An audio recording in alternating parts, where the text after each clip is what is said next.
all over the map. North American Union Bulletin, published January 12th, 2025 by Zachary Newell. Viewers of our most recent spectacle may recall our query about plans to engineer a North American Union, a supranational bloc in the mold of the European Union, following once again soon-to-be President Donald Trump's cheeky rhetoric since late November about adding Canada to the U.S. as a 51st state, which in December developed into his expressed interest in acquiring Greenland as a U.S. territory from Denmark, in part for its critical mineral wealth, and in reasserting control over the Panama Canal.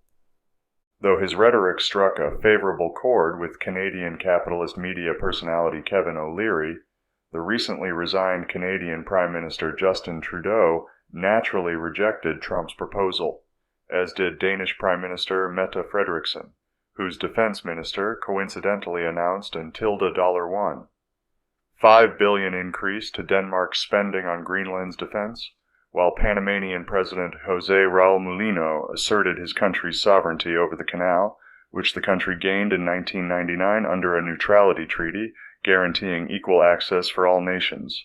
However, Trump's comments nonetheless signal a potential shift in U.S. foreign policy, in addition to raising long-dormant concerns about plans for a North American Union. Interestingly, I learned yesterday from Dai Hako that this isn't the first time in U.S. history that the country's officials have discussed purchasing Greenland, with internal discussions about the takeover springing up in the presidential administrations of 1867, 1910, and 1946, with Secretary of State William H. Seward, who purchased Alaska from Russia, nearly completing negotiations to purchase both Greenland and Iceland from Denmark in 1868. Coe proposes that, since the Northwest Passage along Canada's northern coast is now ice-free for much of the year, with Greenland therefore expected to become a major stop along that passage, and with security requirements in the region expected to increase almost exponentially. Accordingly, U.S. interests for national security and strategy may motivate Trump's interest in establishing a sovereign claim to the area, and of course it's unlikely that Canada would going to give up any island. The aforementioned conspiracy theory of the North American Union posits, more or less, that the governments of the United States, Canada, and Mexico have been secretly working to merge into a single superstate, eliminating national sovereignty and creating a unified currency, often referred to as the Amero.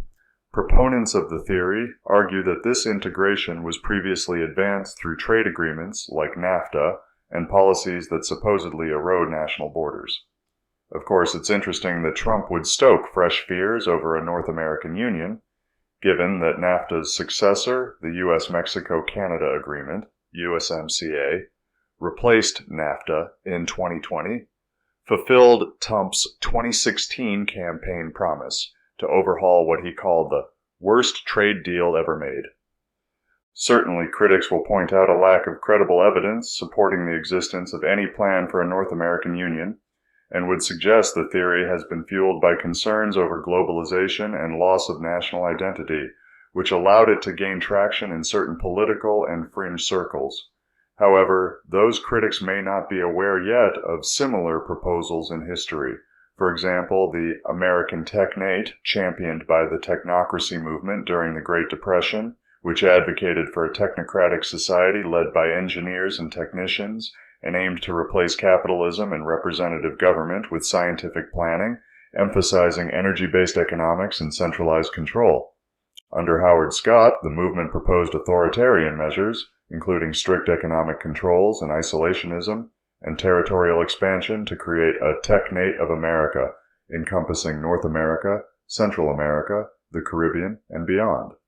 Though, of course, the Technocracy movement didn't succeed in founding any such Technate, it's interesting to note that the map of their proposal bears a striking resemblance to the appearance of North America in Maurice Gomberg's 1942 post-war New World map, which proposed a radical reorganization of global governance following an Allied victory in World War II, while advocating for a new world moral order for lasting peace, security, and justice.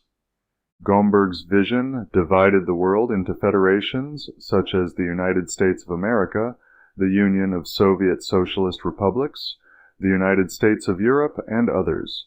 while quarantining Axis nations like Germany, Italy, and Japan under strict international oversight. The plan called for demilitarization, nationalization of resources, and establishing a World League of Nationalities to ensure global cooperation and peace enforcement. Though controversial, the map reflected optimistic socialist ideals of global unity, though it also contained elements of authoritarianism and exclusionary policies. This historical context of supranational ambitions and speculative proposals underscores the enduring appeal and controversy of projects aimed at reimagining national borders and, consequently, global governance. But what's the through line between these concepts and contemporary fears about Trump's expansionist rhetoric? To help fill in that gap, we can turn to Alex Jones's 2009 documentary, Reflections and Warnings, an interview with Aaron Russo, in which Trump's recent rhetoric has prompted a revival of interest. This extensive interview with filmmaker Aaron Russo, whose insights and allegations bring a more personal and provocative perspective to the conversation, sheds light on the intersection of political agendas, economic policies, and conspiracy theories like the North American Union. Here, Russo describes how his personal friendship with an alleged Nicholas Rockefeller, someone whom the much-admired James Corbett estimates may have at least claimed to be a member of the infamous dynasty of American oligarchs, shaped his supposedly controversial views about 9/11, the Federal Reserve, and world government conspiracies. He asserts that the September 11, 2001 attacks on the World Trade Center and the Pentagon were orchestrated by elements within the U.S. government and banking system to justify the subsequent war on terror, to create a perpetual state of fear and control, just as he claims his Rockefeller friend had predicted. But for these conspirators' goals, the North American Union only serves as a stepping stone, and Russo outlines just how far beyond the mere expansion of U.S. borders they aim. Quote, "So the ultimate goal that these people have in mind is the goal to create a one-world government run by the banking industry, run by the bankers, and they're doing it in sections. The European currency, the euro, and the European Constitution is one part of it. Now they're trying to do it in America with the North American Union, right? And they want to create a new currency called the Amero. The whole agenda is to create a one-world government where everybody has an RFID chip implanted in them. All money is to be in those chips, right? There will be no more cash. And this is given me straight from Rockefeller himself. This is what they want to accomplish. Instead of having cash, anytime you have money in your chip, they can take out whatever they want to take out whenever they want to. If they say you owe this much money in taxes, they just deduct it out of your chip digitally. Total control. If you're protesting what they're doing, they can just turn off your chip and you have nothing. You can't buy food. You can't do anything. It's total control of the people. And so they want a one world government controlled by them, everybody being chipped, all your money in those chips, and they control the chips, and you become a slave. You become a serf to these people. That's their goal. That's their intention. End quote. Russo goes on to emphasize the need to shut down the Federal Reserve System, something we here at Radio Free Pizza can surely get behind, though our proposed solution of a nationalized central bank likely runs at odds with Russo's own thinking, unless we add provisions to prevent surveillance and control over personal monies, with the filmmaker explaining that the central bank has created a debt-based economy and controlling both major political parties to destroy American sovereignty. Accordingly, he calls for an uprising against the banking elite and advocates for restoring the constitutional republic, suggesting the mobilization of everyday Americans to stand against government tyranny. Throughout the interview, he stresses the need for public awareness and action to reclaim individual freedoms and dismantle the current system of high finance controlling national politics and international policy. Trump's expansionist rhetoric and the consequent reemergence of the North American Union conspiracy theory reflects a complex intersection of historical precedent, political intrigue, and the enduring appeal of grand geopolitical visions. While the theory seems to lack substantive evidence and remains firmly in the realm of speculation, its persistent popularity underscores deep-seated anxieties about globalization, sovereignty, and the concentration of power. Historical examples like the Technocracy movement, Gomberg's post-war map and Rousseau's controversial claims provide a vivid tapestry of ideas that resonate with both legitimate concerns and outlandish fears. They remind us that proposals to redraw borders, consolidate power, or reshape governance have long captured the imagination, though often fraught with authoritarian undertones and practical obstacles.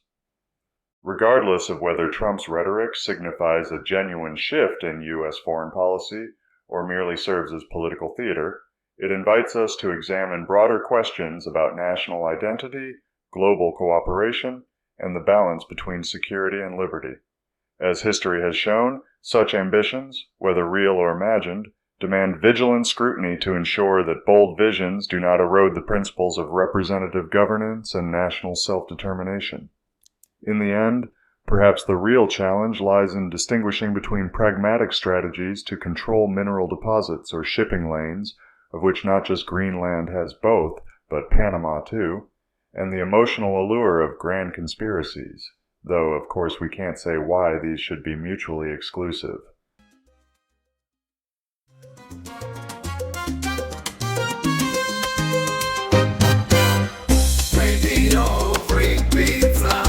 Radio Free Pizza is a reader-supported publication and listener-supported podcast.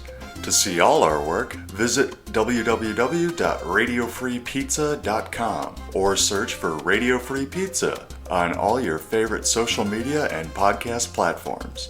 You might even find a button to click that says subscribe. And if you're really lucky, it will let you leave a review. Otherwise, just share a link with your friends or on social media. Thanks for your support. Radio Free Pizza.